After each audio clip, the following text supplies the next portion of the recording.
Welcome to episode number 171 of the Effortless Swimming podcast. My guest today is the man himself, John Hancock, who's the most recent person to successfully complete the Lake Taupo swim. So, John, first of all, congratulations and welcome. Oh, cheers, Brent. So, for those that haven't heard of Lake Taupo and the swim that you've done, can you give a few details on what it is that you did last weekend? Taupo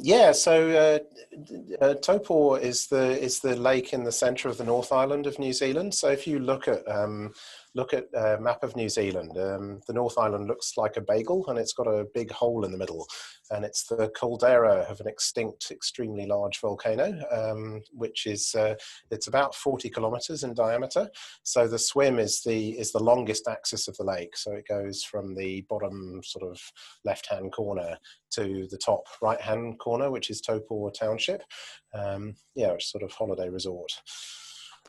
And it's a freshwater swim around, was it 21, 22 degrees for you when you did it? Yeah, that's right. So the lake's freshwater, and I think when I did it, it was just under 20 degrees, according to the monitoring thing. But obviously it varies in different parts of the lake, but pretty warm, really. It's the end of the New Zealand summer, so the lakes sort of warm up very slowly through the summer. So even though the air's starting to cool down a bit, the lakes are still holding their temperature for another 3 or 4 weeks.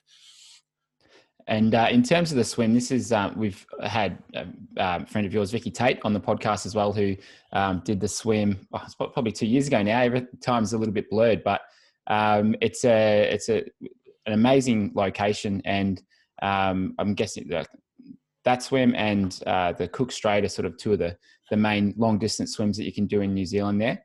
And when was it that you decided to do the swim and to train for it, and how long was that preparation for you?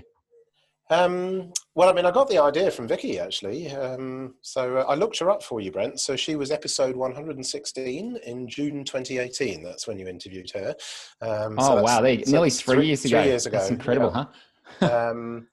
Vicky's a really inspiring person because she hasn't got a background as a competitive swimmer. So she got into it as an adult, having got very injured playing football. And yet, this is an amazing achievement. So it's sort of been at the back of my mind. And then last summer, February 2020, I crewed for a couple of friends of mine, and they did a tandem swim on the lake. So this is extremely unusual. So it takes two people who know each other very, very well and can swim at exactly the same pace. So they did this tandem crossing, and they swam stroke for stroke for 14 hours across the lake. Yeah, so I was one of the feeders for that. And it was pretty inspiring, really. And I thought, oh, well, maybe I should be thinking about this a little bit more, having previously thought there's no way I'd ever be able to do anything like that. And then the opportunity really came about a month later, because we'll probably talk about Phil Rush, who you've also had on the podcast before. So Phil is the legend ultramarathon swimmer who now prepares people to swim Cook Strait and support them on their crossings. But during the summers, when the tides aren't right for Cook Strait, he'll help people get across Lake Taupo. And usually his book is completely full of international swimmers. The Cook Strait crossing in particular, it's so famous now. He has people coming from all over the world as part of this Ocean's 7. There are 7 major marathon swims. But of course, this year, New Zealand's borders have been closed all year. We still have closed borders. So it's not great for Phil's business, but it does mean that he's had a lot more time for New Zealand swimmers wanting to do things. So we did vaguely talk about it last year, but it was sort of coming out of the winter when I realized that we were going to be going anywhere overseas anytime soon, that I said to him I was pretty keen to give it a go. But I was, wife and I did a big triathlon camp in the second half of last year. So I was actually spent the whole of the second half of last year cycling, actually trying to get my cycling back up to snuff. So I didn't have very much time to train for swimming. So I didn't really get stuck into it until the Christmas holidays, to be honest, when we were down south in Lake Monica. And even that was a bit sporadic. So I'd say I probably did a 2 month block of really focused and intense training. but coming off the back of a lot of endurance work, but not massive swimming volumes, really. And how'd you find you held up during the swim? So the swim took you 14 hours roughly, and 40K swim. And so 2 months of swimming, people might think, well, that's not a huge block of swimming, but obviously you had that base there, and you've continued to swim for a long time, haven't you? Like you've got a lot of years behind you, as a swimmer or as an athlete. And so how did you go with that 2 month preparation? Do you feel like you could have done with more? It obviously got you through it. What was that like for you during the swim? Well, when we got back from Christmas holidays, I had a sit down with Phil and I said, what do I need to do in order to be ready for this? And he said, it's easy. I just want you to do 3 50K weeks. At which point I sort of thought, that's great, Phil. He's direct, isn't he? Yeah, it's like, that's a lot. And I thought, that's insane. I mean, that's like training for an Ironman volume, just swimming, because if you think about it, 3Ks an hour, doing 50Ks, that's 17 hours swimming a week, plus getting to wherever you're going and coming back. I mean, that's like a job. But I mean, you know what it's like doing Ironman. You just need to be super organized. You need to look at your calendar. You need to try and work out how to synchronize things, sort of reduce the number of trips to go swimming. So if you're doing squad, you need to try and back up and then do another hour afterwards to try and double the distance that you're doing or something like that. Did some massive swims at the weekend to really try and put the volume up. And I mean, the thing psychologically that made it for me was when we got to the end of that first week doing 50K, and I actually didn't feel that bad. My arms hadn't fallen off and I was still managing to keep going. I was still managing to swim sort of well, rather than just sort of grovel through it. And then I had a rest day and then rolled into the next week, and that week went well. And then suddenly thought, I've only got one more week like this to go. Rolled into the third week. And by the end of it, I was starting to feel much more confident about my ability to do that. And interestingly, I'm just looking at the volumes. The week I did the Taupo swim, which is 40K, as you said, I only actually did 9K in the week coming up to it, just sort of trying to stay sharp. So I actually did a lower volume that week than I had done in all these sort of big build-up weeks. And I do wonder a little bit of it, well, I mean, it feels quite sort of hard taskmaster, but some of it was psychological. I think he was trying to give me a challenge that I found a bit intimidating, put me in a position where I could be successful with that. And then, it actually helps you recalibrate what doing something like a 40K swim is like. Because I mean, I think people need to understand it's nowhere near as difficult doing something like that than it is doing one of these big open water swims, because obviously it's a lake. So although there are a couple of areas where there are currents due to streams coming in and rivers coming out of it, they're not that strong. Whereas, when you do one of the big ocean crossings like Cook Strait or Furbo Strait or something like that, there are points where you're battling against incredibly strong currents and tides. And in some cases, people never quite finish because they can't swim fast enough to get over the tides. But that's really not the case here. I mean, so long as Vicky did say to me, she said, so long as you can keep moving, you'll get there. It might take a while, but it doesn't matter if you slow down. Yeah. You've just got to keep on battling. Yeah, it always reminds me of that, the swimmer that Phil had doing the Cook Strait, and I can't remember how long he was battling against the current, but it was just it was for a very long time, and then he ended up like missing the last like a rock or bit of land, and just got swept past it, and then because the current's so strong, you're done. You can't get back in. You missed it by like 10 meters or something crazy. So I guess that's a good thing about the lake swim. But that said, it's certainly not an easy thing to do. But amazing that you're able to do it, and in such a short space of times in terms of a training block, it's quite impressive. And how did your shoulders hold up, and what did you do for like recovery and that sort of thing, or was it just you felt good for that 3-4 weeks leading into it? Yeah. I mean, I think when you were talking to Vicky, you talked about your first 10K when you were going into your Rottnest swim and how you were really wrecked after that. And then, by the time you've done a few more, you sort of get used to it. And it was very like Yeah. that. The first 10K swim I did, I thought, oh God, I mean, this is, this is horrendous. And I've only done a quarter. How am I going to get used to it? But it's amazing how quickly your body adapts. Yeah. And I suppose, endurance space is pretty big. I did 6 years doing Ironman quite seriously, and you get very, very used to tolerating extremely high volumes of this very low level of effort, or certainly low level of effort at my level of performance. So, I mean, I did have problems, well, not problems, but I did, my upper back got very, very tight. I mean, I've always been quite obsessive about regular massage, and when I try to stretch, not that well. But it was particularly just building the volumes up quite gradually. So I sort of went from doing sort of 20K a week, 25, 30, 35. And I think I didn't have a rest week until I'd got up to 40. Then I had 1 week off, and then I had the 3 weeks at 50. And there was 1 week where I got incredibly uncomfortable, and I took anti-inflammatories to cope with it. And I was talking to Phil, and I said, how am I going to cope with doing something that's so much longer? And he said, well, the first thing we're going to do is we're going to stop taking anti-inflammatories when we're training. We want to punish the body now, and we can worry about pain relief when we're doing the swim. So again, that was, I mean, partly physical, but I think it was partly mental that, to have done all that volume without taking any ibuprofen or anything like that, and to know that even if when you get in you feel incredibly tight and stiff, after about 20 minutes, half an hour, you do amazingly loosen up and you can swim properly. You're not swimming sort of lopsided or anything.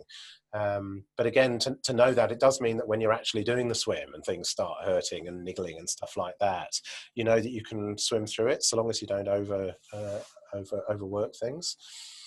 And what about during the swim? So 14 hours is a very long time to be you in the water. And I know you've got the support crew there with feeding and everything, but what was it like in your head across that 14 hours? What was it? What were your thoughts as you were progressing through the swim? Yeah, I mean, and we did talk about this a lot beforehand. I mean, I've got quite a busy head as well. So I think Phil was worried that would be the thing that would catch me out more than the physical side of it. So I'd spent a lot of time practicing stuff. Last year I did a hilarious swim in the lower South Island, which goes from a little township called Tiarnau, which is quite near Milford Sound, the famous sort of tourist area, and you swim across a lake for about an hour, and then you swim down a river. So it's 24K down a river at about 12 kilometers an hour. So it's the fastest 24K you'll ever do. And then you pop out at the end of the river and you think, sweet, we're there. And I think it's about another 12K from the mouth of the river to the next township. So that 12K, which took more than 4 hours, I was already starting to deal with these demons of, what do you do? And I started retracing routes in my head. I found, I was pretending I was driving from where I live in Wellington up to Taupo, because it's a route we do quite a lot, and you're just trying to step your way through it. And I found that worked really well. And then I was talking to Phil about this, and he said, "Oh, that's interesting. When I did my ultramarathon swimming, when I was competitive, I used to retrace my dustbin route. So Phil used to be a dustbin collector in Dunedin, and he had this route that he did, which took about 3 hours. So he'd retrace it and step in each dustbin along the way. And he said, but the trouble is, it only takes 3 hours. So if you're doing a 14-hour swim, you need a lot of other things to think about. So you'd like this actually. So one of the things I did getting ready for this Taupo swim, I was trying to think of other things I could replay in my mind to give me something to focus on and take my mind off sort of wandering thoughts. So I thought about places I used to go running regularly where I knew the route. And when I was a student in the UK, I had a couple of long runs that I used to do.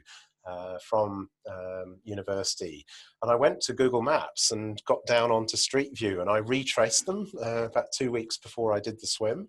So I'd actually re-visualized everything, and I'd forgotten quite a lot of the detail. But on the day, it was marvelous because it was all still there. It's incredible. 30 years on, you know, it all comes flooding back, and that kept me going for hours and hours and hours. But Coach Brenton, you'll be very pleased to know that the other thing I spent quite a lot of time thinking about was my swimming. I was thinking quite a lot about my catch. I was thinking about not shutting the door at the back and closing past my hips and everything. So I did think about technique quite a lot, and I was sort of thinking about things coaches had said to me in the past. Particularly, we had one moment where, I mean, it was a perfect day, really, very, very flat conditions, but you start very early in the morning because it's such a long day, and generally the wind gets up in the afternoon. So normally Phil will start people at sort of 3-4 o'clock in the morning. And it's a bit of a trade-off between starting early enough that you finish early and starting so early that you get really cold, because of course, you know, before the sun gets up, it's that much colder. So we started at 4:30 because it was quite a cold night. And we were swimming along and it was all going quite well. Forecast had been brilliant, no wind, sun came up, and then this amazing chop built up, and I thought, oh God, what's going on here? This is going to be pretty grim if it's like this for the next 10 hours. And it was the morning breeze. So this was the sun warming the land on the side of the lake, and you get this sort of offshore breeze, but it was just enough to break the water up. And so that really, really forced me to concentrate on technique, just to try and stay, you know, like a broom handle, really concentrate on my catch and everything. And it's incredible how long you can concentrate on your stroke, because you've always got another stroke to do. Yeah. That's really interesting. And were there any points through the race through the swim where you felt like you may not be able to do it, or were you feeling pretty positive the whole way through? Because I remember with Rottnest, and I was starting to get hypothermia, so I think that was the main cause of me just really starting to, you know, hurt through it.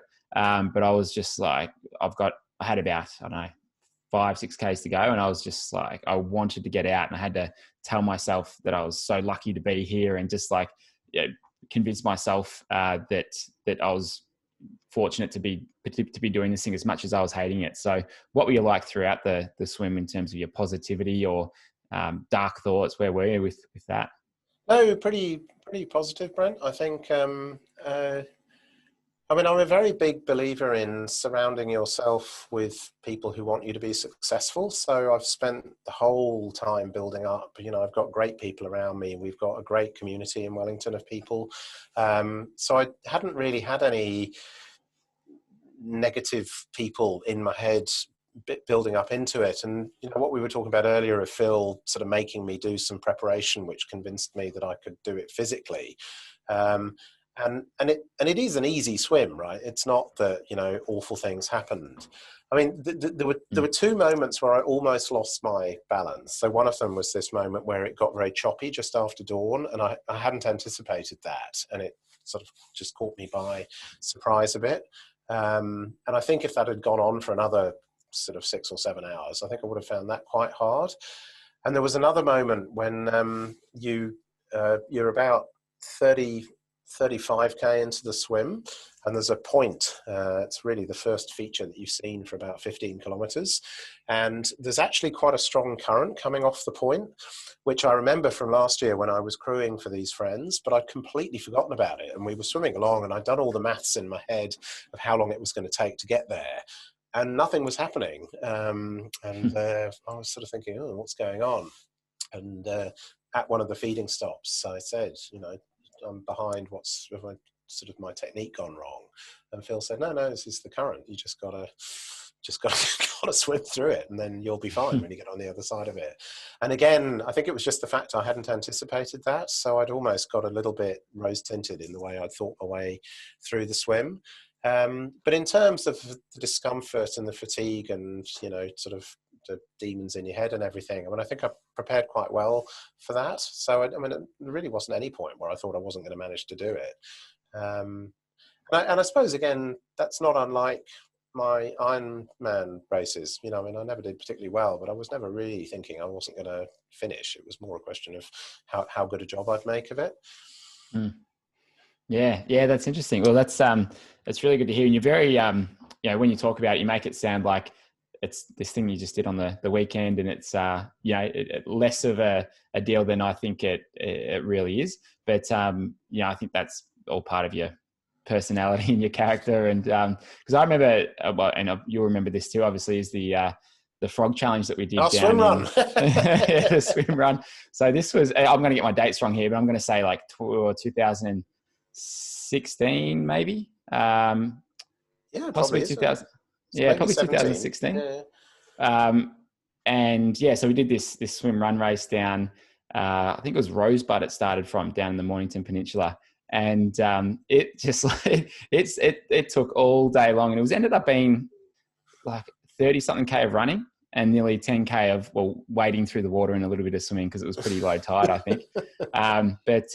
Just chipped away at it, and eventually got there in the end, and just always had a really positive about the race and all of it. And so you just get on with the job and go about it. So I can see how that can translate to the lake swim. So that I remember that race as well, where I had to catch a flight to Perth. And so we came in, we finished, and I had to get changed in 5 minutes and then head to the airport. And I think I made my flight by about 5 minutes as well. So we timed it perfectly. We couldn't have done any better. We were pioneers, Brendan. That was the first swim run event in the Southern Hemisphere, because it's like quite mainstream. Was it really? Now, and there's Brecker and all that stuff. Wow. But I remember I posted something on Facebook about swim run because I just found out about it in all these people in Northern Europe and everything. And I was saying, this sounds awesome, but there's nothing happening. And you posted back to me and said, oh no, there's this event organizer in Melbourne organizing something. And so I wrote back to you and I said, great, what are you doing on December the 4th? I put my foot in it. Let's go. That was a lot of fun, but it was a long way, wasn't it? But I did another swim run race actually, it was about 3 years ago in Norway, called Rockman. And it was just so physically hard, because it must be the way Norwegians think about things. But I mean, the running was just impossible. I mean, you just couldn't run unless you're Superman. So we had this moment where we were running along and it's like, okay, well, that's an Ironman finished and we've still got another 3 hours to go. So you just keep on trucking through it. It's just the approach. But you listen to some of these ultra distance swimmers and, what I did is absolutely nothing. So, in the interview he did with you, Phil Rush talks about doing these 2- and 3-way crossings of the English Channel. And he talks about them being laps. So you do one lap or 2 laps or whatever. But was it last year or the year before where this incredible woman, Sarah Thomas, did a 4-way crossing of the English Channel? And I think she was swimming for something like 60 hours. I mean, that makes I think that's right. Yeah.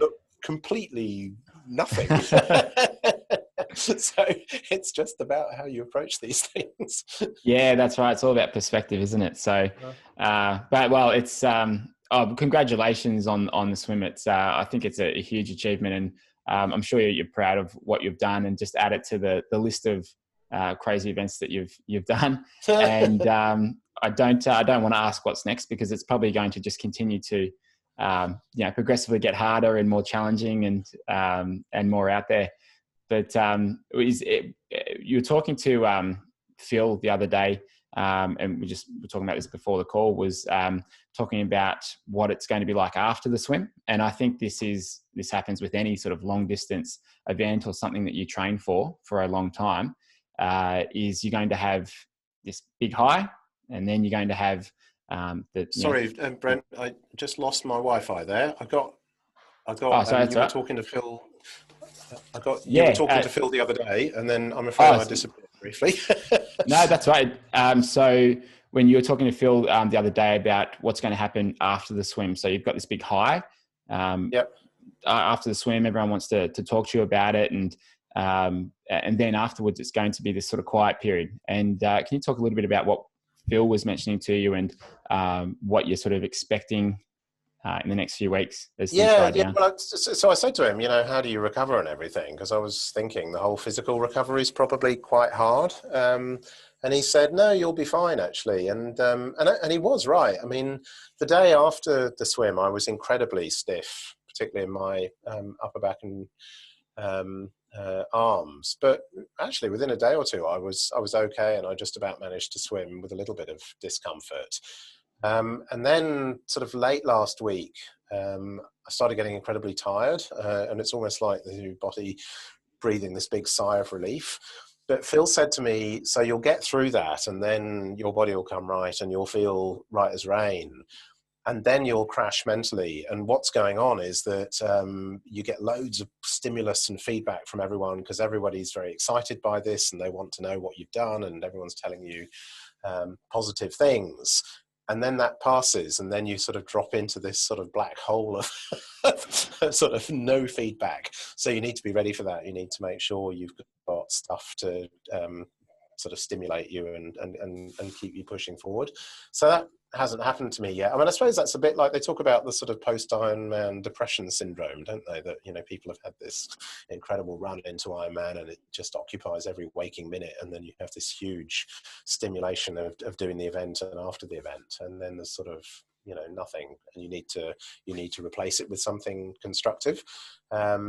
Yeah, so I suppose having done lots of things like that before, I'm sort of ready for that. Keep busy. Keep Yeah. And I think, are you swimming with a squad as well over there, or a Yeah, group of this is swimmers or like something? the Effortless Swimming podcast greatest hits, my interview, Brenton, because we've talked about Vicky and we've talked about Phil. People really should listen to Phil's interview, actually, if they want an idea of what ultramarathon swimming is all about. This man. When I wrote my race report, I got some of his records wrong by 10 years. So Phil, he's Hoped in still the right direction. It's Make him sound younger than incredible. he is. No, it's the opposite. So Phil still holds the 2 and 3 way speed records for swimming the English Channel, and he's held those records. I wrote 24 years. It's 34 years those records have stood for. How old are you, Brenton? 33. So there you go. So Phil broke those records a year before you were born, and no one's got even close to them. So Phil has a squad of swimmers in Wellington. We train on a Sunday morning, and you talked to Vicky about the number of people who've done this Taupo swim. I think she said it was under 100. It's actually 60 people have done it now with me. So it's quite an unusual thing to have done. But I worked out that 10 of the 60 people who swum this swim with my squad. So it's it's a very distorted perspective of what's normal in the world. Yeah, so Phil has this sort of rather unique squad. And then during the week, I swim with Gary Hurring. So he's another one of your effortless swimming whānau, who you've had on twice, actually, when I was looking it all up. So, so Gary, ex-Olympian. So Gary was the national high performance coach for Swimming New Zealand, and he went to the Los Angeles Olympics himself. So he's a super competitive pool swimmer. And he's been great, actually, because I think he'd be the first to say he's not an open water swimming guy. That's Phil's gig, but that's the squad. And so we didn't really adapt anything I was doing, but he and the team have been very supportive at helping me sort of integrate the squad swimming with all the training I was doing around that. And I actually found training with the squad was really helpful. I think when I was talking to Phil about getting ready, I'd sort of assumed that you just need to spend hours and hours and hours swimming in the harbour on your own. And he said, no, it's completely the opposite. I want you swimming in a pool. I want you swimming with the pace clock. I want you on times the whole time. Because people who swim open water all the time, they get really lethargic and they just drop into this sort of zombie zone. And the art of marathon swimming is about maintaining pace. And if you listen to the interview with Phil that you did, it's exactly the same language. He talks about maintaining pace.